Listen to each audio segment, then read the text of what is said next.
Hello, I am Dr. Wendy Slatkin, an art historian and the author of the book Portrait of a Community, Selections from the Chaffee Community Museum of Art, the CCMA. One of the important roles for the museum is to recognize and preserve the works of the most historically significant artists of the Pomona Valley. By nominating an Artist of the Year, the CCMA raises the public's awareness and appreciation of these distinctive creators. In this series of video portraits, sponsored by CCMA, we are continuing this goal of documenting the careers of their select group of Artists of the Year. Today we are focused on Andree Mendenhall Mahoney, the CCMA's 2009 Artist of the Year. She is truly an artist of the Pomona Valley. Andree was educated in the art schools of Claremont and developed as an artist from her work in the Millard studio. With the support of her faculty position at nearby Chaffee College, she has dedicated herself to the life of the creative artist, always balancing family and work like so many women artists in history. She has lived in the Red Hill area of Rancho Cucamonga for many decades. Andree was born in Hawaii into a military family. You know, when you're an Army brat, your dad is always away and your mother is pining. And I had to learn to rely on myself for entertainment. And I think that in being an artist and arriving at some original ideas and conclusions takes inner vision. And I think I developed that fairly early. My art ability progressed as I learned that it was okay to be messy.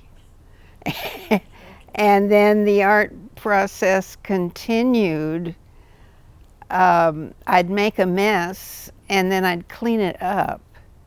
And my mother liked that idea, that I could tidy up my painting. But my art teachers didn't like that idea, that it's much better to be spontaneous and like what you do without thinking so much or trying to be good. Sometimes your best work comes out when you're messy-minded. Her family moved around, but she attended high school in Southern California, arriving in the Pomona Valley to study art at Scripps College. The art department, built up by Millard Sheets, was already highly respected. Andree was mentored by well-known artists Jean Ames, Henry Lee McPhee, Francis D'Ederle, and Phil Dyke. Paul Soldner, also a mentor for Gina Lawson-Egan, introduced her to abstract expressionism. The famous ceramicist Harrison McIntosh first recognized her talent in that medium.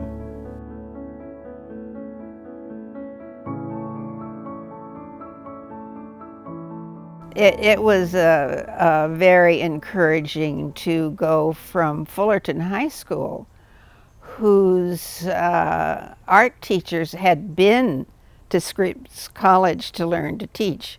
They were taking courses called Art in Secondary Education. And then I had the same teacher that my high school teachers had gone to.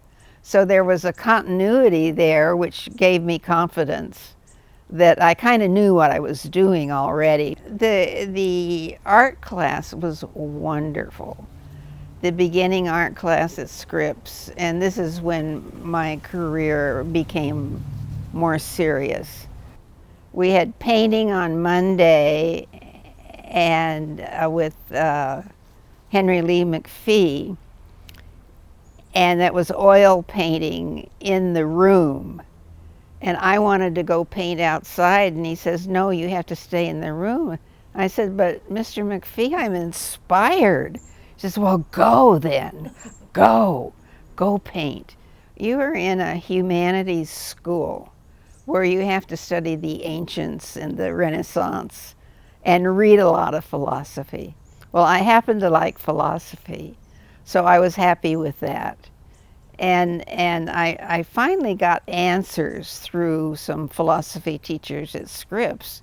They gave me A's, which, I was very grateful for.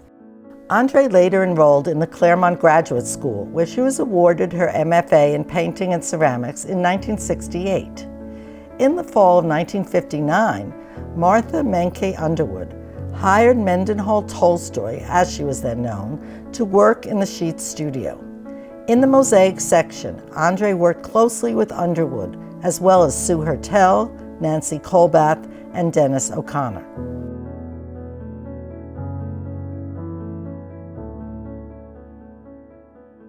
Well, Millard liked to hire Scripps girls because he knew we were well trained and hard workers. Susan Hertel was the main leader. She did most of the oil painted murals. Millard would come in occasionally and paint, but it was Sue who did most of the work.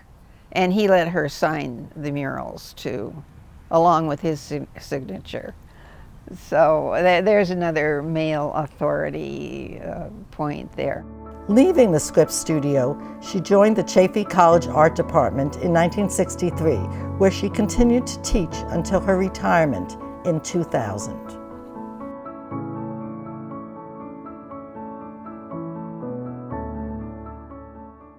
We had a good team. There were 9 of us, and I worked mostly with ceramics and some with drawing and painting. And I like the contrast and I like the difference. I think that drawing and painting go hand in hand. But I found with students that most of them could draw. They had done a lot of ink and white paper drawing from high school, and they were excellent at that. But when it came to color, I made them do color wheels, and they didn't like that. The dimensions are so very important, and how you can articulate space is one of the very first things I think should be in beginning drawing and beginning painting.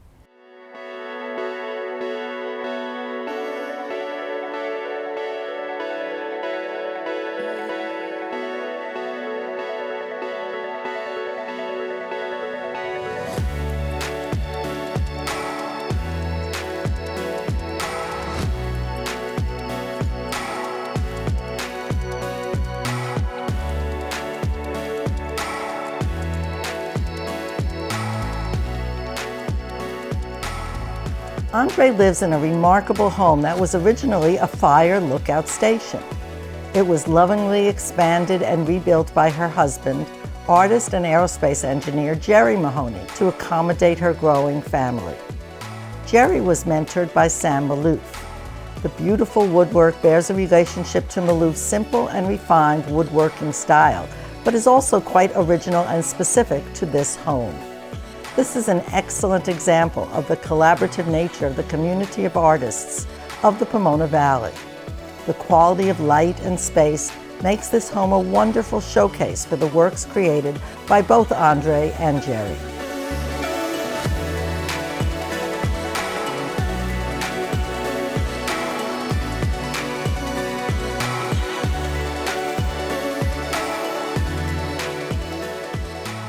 I was raised that men are far more important than women, that West Point was the key, and soldiers go to West Point, they become lieutenants and captains and majors and colonels and generals, up to 5-star generals. And that stepladder was important to me. I think it influenced me somehow. I had to get over it.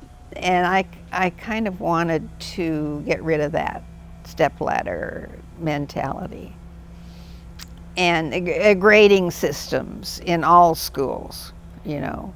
I went to a women's college, and our biology professor there said that women are more developed in their heredity than men. We're more complex. And I thought that was heresy, coming from a military family where the men were top notch. I mean, they could become generals. And I'm still astounded to see on TV that this woman named General so-and-so is going to tell you about her experience in the Army as a general. So that's totally out of scene for me.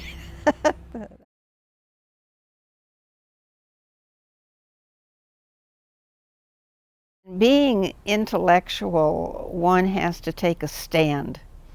And it tends to be a permanent stand with variations.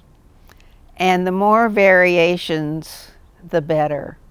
And then you pick and choose from variety. And what you pick and choose is the process, how you choose what to do and how you do it. And in our society, we have many choices. Those choices are very, very important. And sometimes it's the color that influences one. It's the shadows at noontime and the different shadows at sunset and sunrise, and that you have choices that are quite different between those color scenes. Watercolor and oil paint were my most favorite. And in ceramics, stoneware and porcelain, I worked with a lot. And the glazes, inventing and mixing my own glazes. A very, very strong part of art history is illustrating the negative or dealing with emptiness or openness, space, war, a lot of war, death. And so there's that side. It's the blackness of things, the other side of light.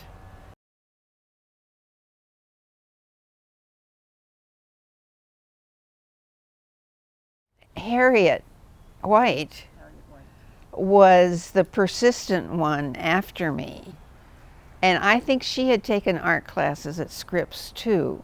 So there was an affinity there between us. And I've been asked to be on the board and so on, and they gave me this lovely opportunity to be Artist of the Year in 2009. And I thought that was a very gracious thing to do. And I'm very happy to be in the company of others too from that. Bob Smith was one, and we both worked at Chafee. Harriet White came and got my paintings and put them in the retirement communities. And I thought they were too dark for them. I didn't want these people with illnesses and issues of oncoming death to see the negative side of my artwork. And she thought they were lovely. I mean, she thought all art was beautiful. There was no such thing as deathly or deadly art. All art had substance. And so she was very encouraging and very positive about her love of art and her love of wanting to show people's artwork. The work of Andree Mahoney is best understood in the context of the strong lineage of artists inspired by the ideas of the mystical, occult texts first published in the late 19th century, which formed the core ideology for 20th century abstraction. The importance of these concepts for the beginning of abstraction in art was best defined in the major exhibition organized by LACMA, The Spiritual in Art, Abstract Painting, 1890 to 1986. 5 key concepts underlay the art generated by writings of Theosophy, Western mysticism, and Eastern religions. All involve progressing by stages towards higher states of consciousness. All 5 of these elements can be found in her 4-part series, Heart and Plane. This 4-part painting demonstrates all the key ideas as defined in the LACMA show. A sense of limitless cosmic space is evident, especially in panels 3 and 4. The colors pulse with movement and vibration. The connection with senses other than sight is apparent, as is the contrast between the warm red hues and the cooler blue-green of the other panels. This establishes an opposing duality. The triangular vectors contrast with some of the organic shapes, giving a sense of geometric control. Her most recent work continues to explore the universal symbol of the heart.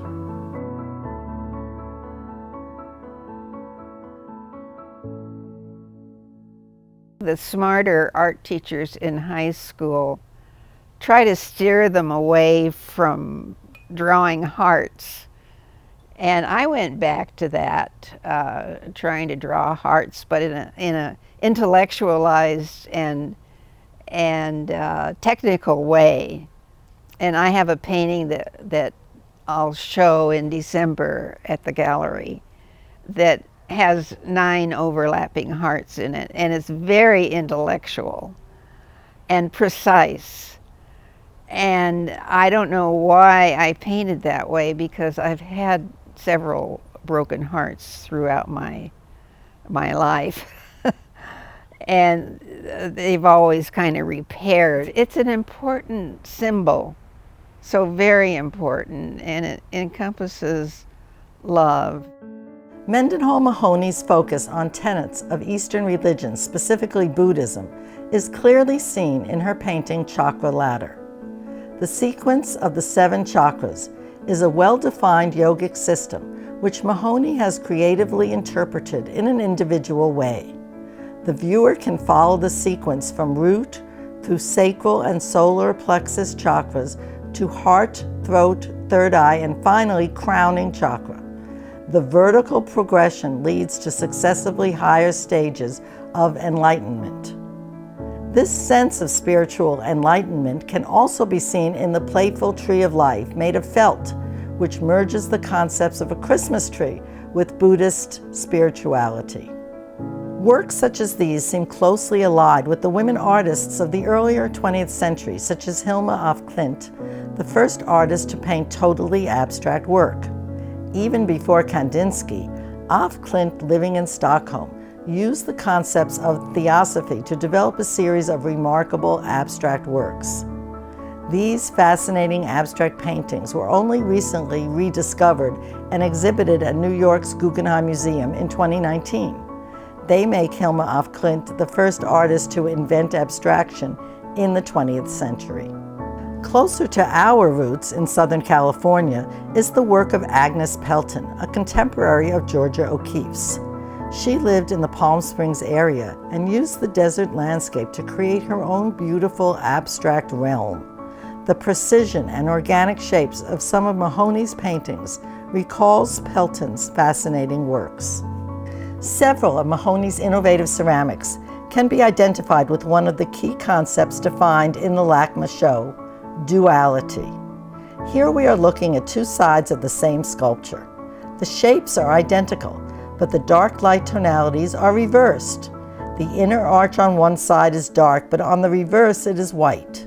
The projecting shade is light, but on the reverse dark. Tones of the central bulbous udder shape are also reversed. This small-scale work has an ambiguous meaning. It is both organic and man-made. In color and shape, it evokes plant forms, but in symmetry and structure, it can be read as an architectural model. In Temple to the Mountain Day and Night, the duality is seen in these 2 paired but separate works. Andree was born in Hawaii and spent her early childhood there. These works evoke a feeling of the humid warmth of the Hawaiian Islands. These multi-hued, small-scale sculptures blur the boundaries between sculpture and 2-dimensional work. Both begin with a pyramidal base in a matte glaze. The forward-facing point of the pyramid is closest to the viewer. The work is fully three-dimensional, but has a strictly frontal viewpoint. In day, the central element is framed by bright yellow soaring shapes with a cloud-like canopy crowning the piece. In night, the shelter in the center is embraced, enclosed, and protected by the pale gray translucent wings. This is a technically challenging project. Each section had to be glazed separately and then assembled into the finished work. The colored glazes are original and beautiful, but not naturalistic. This is another example of Mahoney's use of the medium of ceramics to create an object that defies neat, formal categories or simple interpretation. The frontal viewpoint, like a painting, contrasts with the solidity of the ceramic medium. The suspended, pendulous forms contrast with the stability of the wishbone frame. Precise meaning is left up to the viewer's personal interpretation. The message of Voyager for Peace, created in 1986, is equally relevant today. The tiny male figure rides a cosmic spaceship, seeking that most elusive of human conditions, universal peace. The vessel is both tank and womb-like enclosure, but also a symbol of hope. Some of Mahoney's work, such as these two examples, may also be understood in the context of surrealism. Like Gina Lawson-Egan, Mendenhall Mahoney has used the rather unusual medium of ceramics to create objects which defy rational explanations. She seems to have absorbed the playfulness, shifts of scale, and use of recognizable imagery of the women artists included in the 2012 groundbreaking exhibition at LACMA, In Wonderland, the surrealist adventures of women artists in Mexico and the United States. However, most of those artists use two-dimensional media, painting or photography, rather than sculpture. This sets both Mendenhall Mahoney and Lawson-Egan apart from the surrealist women of earlier generations. The ceramics community of the Pomona Valley, first nurtured by Millard sheets in the 1930s, supported by the excellent ceramics departments of the Claremont colleges, has sustained the creativity of both artists. Andree Mendenhall Mahoney radiates an inner beauty and serenity of spirit which is truly remarkable. She emanates a glowing aura of warmth and grace that is felt by all of us who have the good fortune to be in her presence. Her unpretentious, down-to-earth qualities and humility are not attributes which one usually associates with artists. But like many women artists, such as Sonia Delaunay, Lee Krasner, and even Frida Kahlo, who lived in creative partnerships, her own art production sometimes took a back seat to other more pressing responsibilities. Like D. Marcellus Cole and Gina Lawson-Egan, these talented women have made their homes and built their careers in the Pomona Valley. The CCMA's recognition of them as Artists of the Year is one way to preserve their lifetime achievements. This series of video portraits is another method to commemorate their lives of creativity. We are so appreciative of their vital creative presence in the midst of our local suburban landscape of the Pomona Valley.